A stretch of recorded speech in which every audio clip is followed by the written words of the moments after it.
And tonight, the state has rescinded rules that restricted overtime for people who provide in-home care for the disabled.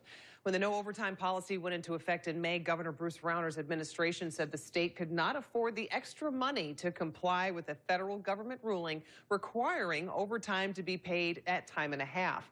This change in policy is now considered a victory for disability advocates. Advocates for people with disabilities are claiming a victory today. This after Governor Bruce Rauner's administration suspended a no overtime policy for workers who care for disabled residents in their homes. Workers like Alberta Walker, who had to cut back the hours she cared for her son. My son's service plan calls for 57 hours per week. Under Bruce Rauner unfair policy, I was told that I could no longer work those hours.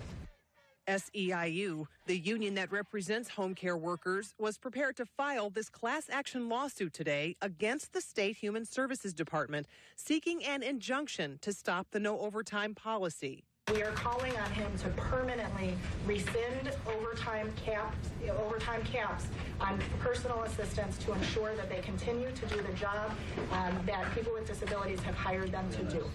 But the lawsuit was not filed because the Human Services Department announced it had rescinded the policy. But the secretary of the department says his agency will seek an overtime policy through a process with the state legislature's consent.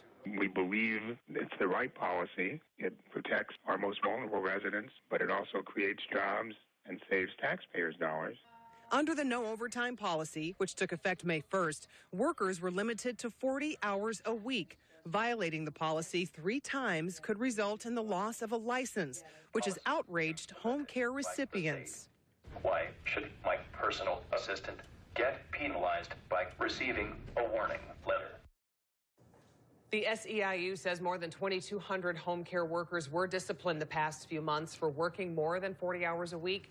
They say had the policy not been rescinded, workers could have been terminated. And they say that they are still prepared to fight the state's efforts to enact an overtime policy.